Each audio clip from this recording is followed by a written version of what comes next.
Fungsi lookup dan juga fungsi if merupakan salah satu fungsi yang paling sering digunakan di dalam Microsoft Office Excel. Selain itu, terdapat juga pivot table yang berfungsi untuk merangkum tabel sehingga pengguna mendapatkan informasi inti yang didapatkan dari beberapa tabel. Bagaimanakah cara menggunakan fungsi-fungsi tersebut dan bagaimana cara kita mengolah data menggunakan pivot table? Mari kita simak videonya.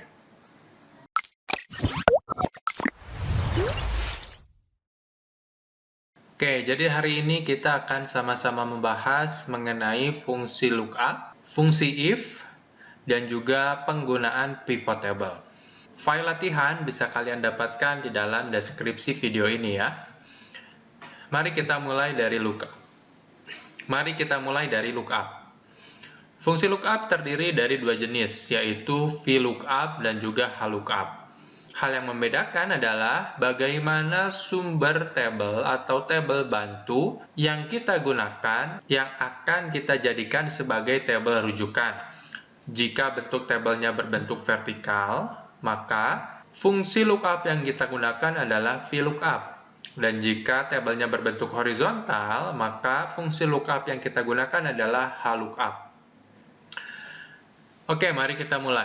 Yang pertama di sini kita lihat ada tabel makanan berbentuk vertikal. Ya, vertikal itu dari atas ke bawah, yang dimana seperti tabel-tabel pada umumnya terdiri dari kode makanan, nama makanan, dan harga. Dan isinya itu berbentuk dari atas ke bawah seperti ini. Ya, ada 001, 002, dan 003, yang dimana 001 itu berisi tentang ayam goreng dengan harga 15.000 dan seterusnya. Tugas kita di sini adalah kode makanan sudah terlihat, yaitu 001, 001, 003, 003, 001, 002, dan 001. Dan juga jumlah terjualnya sudah ada. Yang harus kita lakukan adalah kita ingin mencari nama makanan, harga, dan juga total dari pesanannya. Ya, di sini sudah saya contohkan pada sel C4. Untuk menampilkan ayam goreng adalah kita menggunakan rumus VLOOKUP di sini ya. Mari kita lakukan hal serupa di bawahnya. Caranya adalah kita ketik sama dengan VLOOKUP, kurung buka, kita pilih sel yang akan dimunculkan yang mana, yaitu yang ini. Kita ketik koma, lalu kita pilih tabel sumbernya, kita drag semuanya, ketik koma lagi, lalu di sini kita lihat indexing dari nama makanan ini di dalam tabel sumber ada di posisi keberapa. Yang pertama di sini bisa kita lihat kode makanan ini indeksnya adalah pertama, lalu nama makanan ini indeksnya adalah kedua, dan harga adalah indeksnya ketiga. Maka di sini kita tulis koma 2, kurung tutup, enter. Sehingga jika misalnya kode makanannya 003 munculnya adalah sayur singkong, kita lihat di sini apakah betul 003 dan juga sayur singkong. Begitu ya.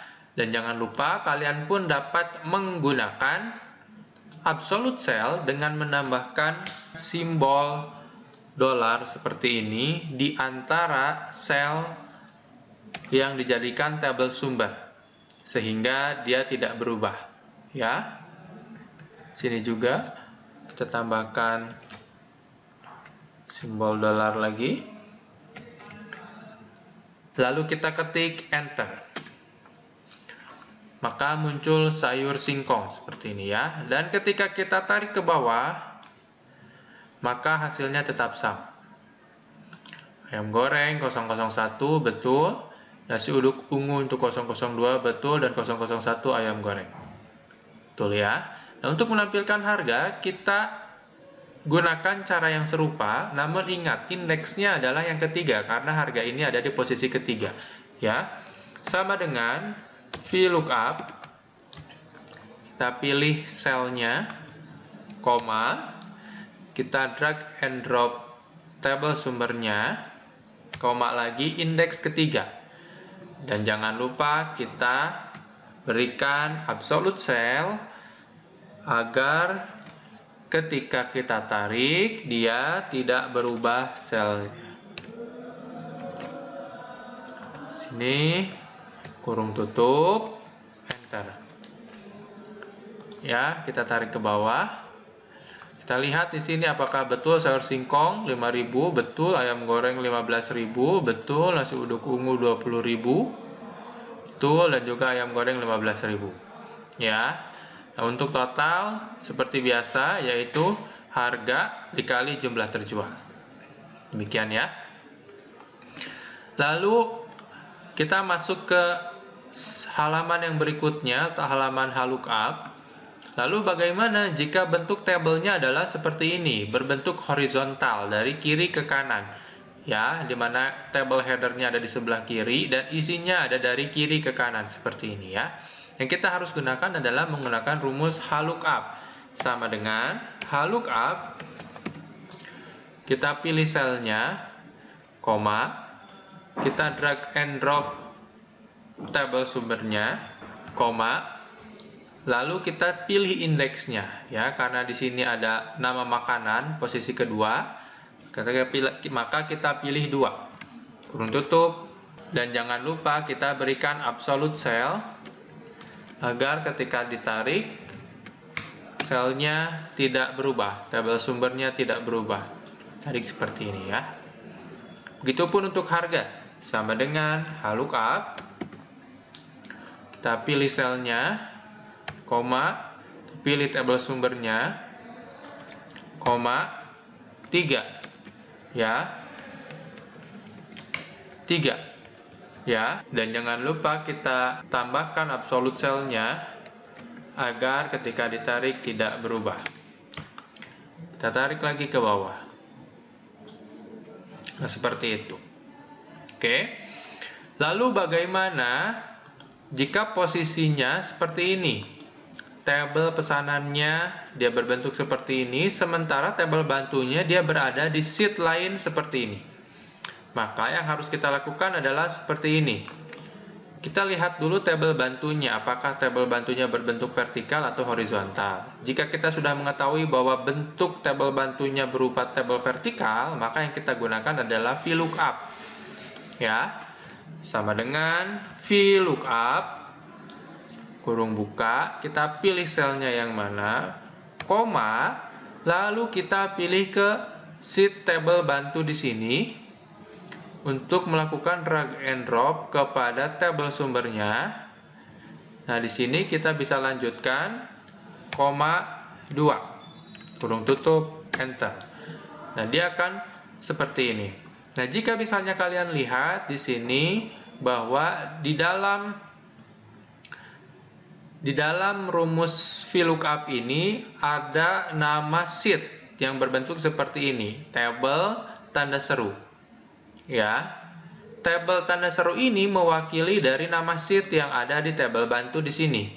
Ya, dan D2.2F9 merupakan range atau rentang dari tabel bantu yang digunakan. Dan jangan lupa kita tambahkan juga absolute cell di sini ya. Tambah dolar di sini juga dan di sini serta di sini. Sehingga ketika ditarik nanti dia tidak error. Begitupun dengan harga, sama dengan VLOOKUP. Kita pilih selnya yang mana, koma, kita pilih tabel bantunya, koma lagi 3, enter. Jangan lupa di sini kita berikan absolute cell sehingga ketika ditarik dia tidak berubah-ubah. Tarik ke bawah dan selesai. Oke, yang berikutnya kita masuk ke fungsi true or false, yang dimana fungsi ini untuk menampilkan hasil true or false berdasarkan fungsi logika OR dan AND. Ya, misalnya adalah seperti ini. Di sini di selnya sudah saya berikan keterangan bahwa nanti yang harus kalian isikan adalah di sini ya, yang di bawah, sama dengan D4 lebih besar dari D5. Maka kita tulis di sini. sama dengan D4 lebih besar daripada D5. Nah, di sini kita punya dua nilai. D4 itu ya adalah 50 dan D2 adalah 74. Di sini operatornya kita ingin menunjukkan apakah D4 ini lebih besar daripada D5. Di sini apakah 50 ini lebih besar daripada 74? Ya. Setelah kita tuliskan tadi, hasilnya menunjukkan false. Mengapa? Karena sistem membaca nilai pada sel D4 yaitu 50 tidak lebih besar daripada nilai pada sel D5 yaitu 74, sehingga hasilnya adalah false. Itu pun yang ini ya, sama dengan E4 lebih kecil dari E5. Hasilnya adalah true. Ya, di sini kita ingin menunjukkan bahwasanya nilai dari sel E4 yaitu 80 apakah memang lebih kecil dari nilai dari sel E5 yaitu 97 dan hasilnya adalah true. Sini ada N. N itu bertujuan untuk apakah nilai pertama dan nilai kedua benar. Ya, sehingga yang kita lakukan adalah sama dengan N dalam kurung F4, F5 lebih besar daripada 0. Maksud dari logikanya di sini adalah jika nilai F4 dan F5 lebih besar daripada 0. Hasilnya adalah true, karena betul. Ya, F4 ini dengan isi 74 dan F5 ini dengan isi 98 betul lebih besar daripada 0. Begitupun dengan yang kedua, N. Ya, sama dengan N kurung buka G4, G5 lebih kecil daripada 0. Jawabannya adalah false. Kenapa? Karena 90 dan 85 tentu lebih besar daripada 0. Artinya pernyataan tersebut tidak benar. Lalu bagaimana dengan not? Nah, not ini merupakan logika untuk memunculkan jika kedua angka tersebut tidak benar. Maka sama dengan not H4 lebih besar daripada H5. Maka jawabannya adalah false, gitu ya. Karena H4 ini nilainya memang lebih besar daripada H5. 87 lebih besar daripada 45. Maka nilainya adalah false.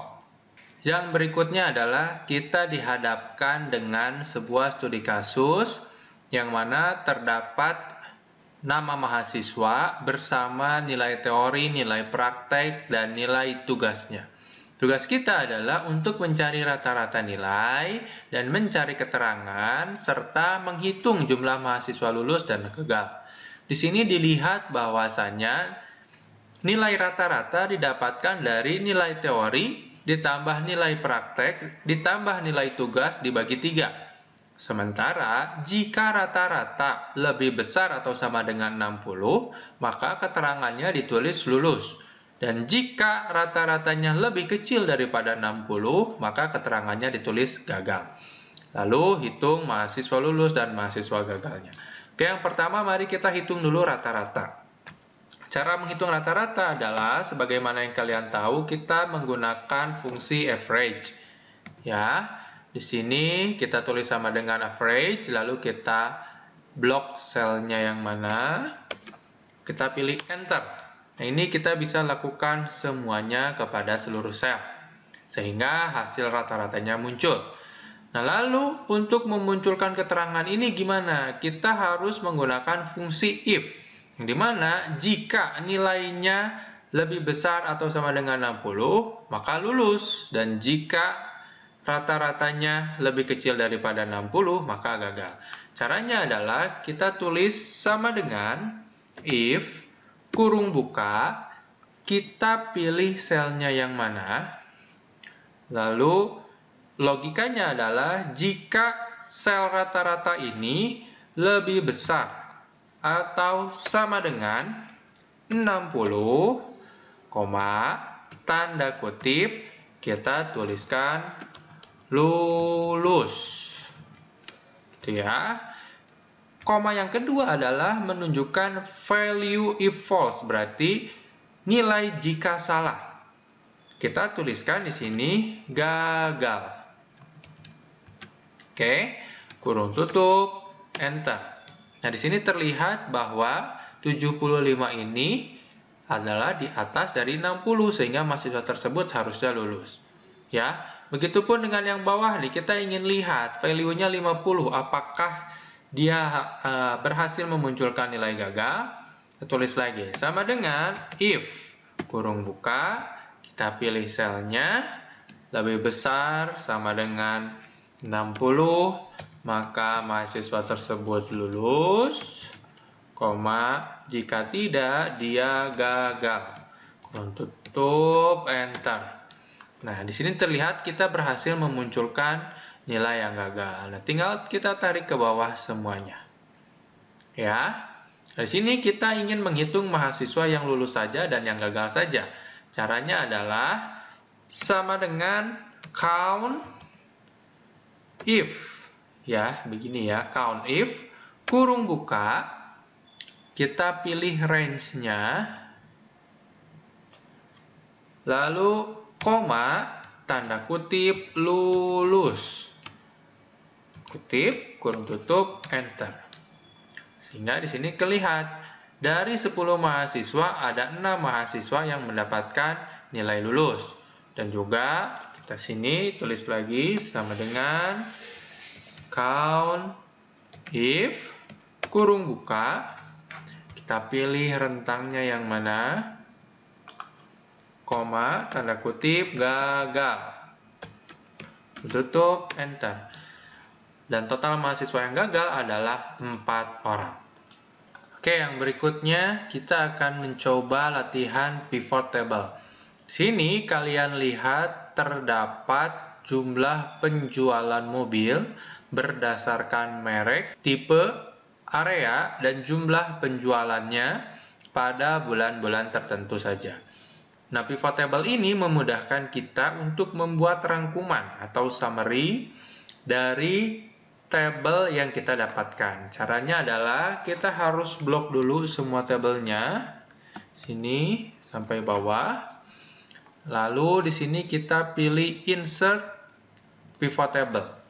Nah, di dalam pilihan ini kalian diperkenankan untuk membuat pivot table ini pada halaman baru atau pada halaman yang sudah ada.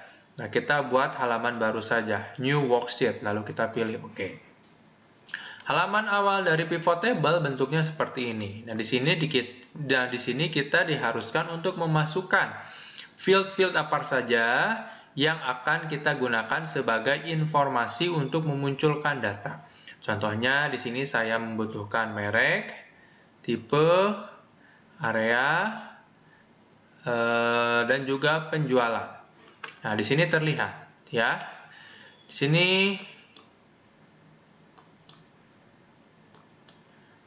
Nah, di sini ada beberapa merek seperti Honda beserta tipenya masing-masing, terjual di area berapa dan jumlahnya berapa.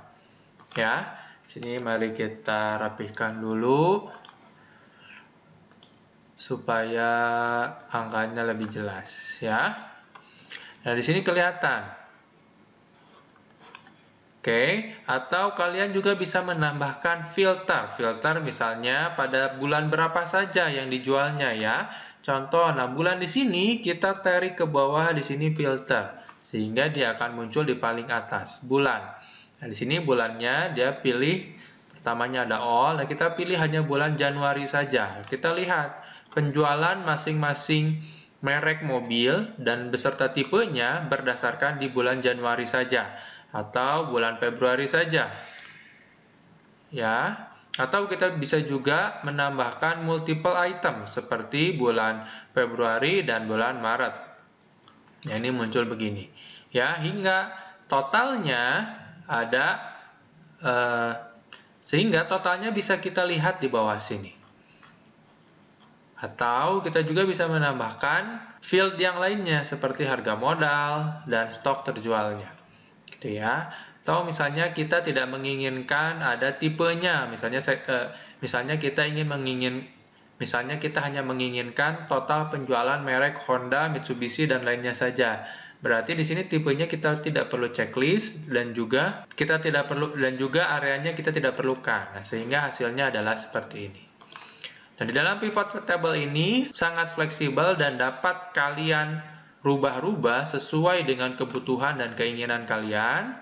Dan ini akan sangat berharga dan sangat bermanfaat ketika kalian berada di dalam dunia pekerjaan nantinya. Saya harapkan ke depannya kalian dapat terus mengembangkan penggunaan pivot table ini dalam kehidupan kalian sehari-hari sebagai mahasiswa agar ketika di dunia pekerjaan nanti kalian sudah terbiasa menggunakannya. Demikianlah video pembahasan mengenai fungsi lookup, fungsi if, dan juga pivot table.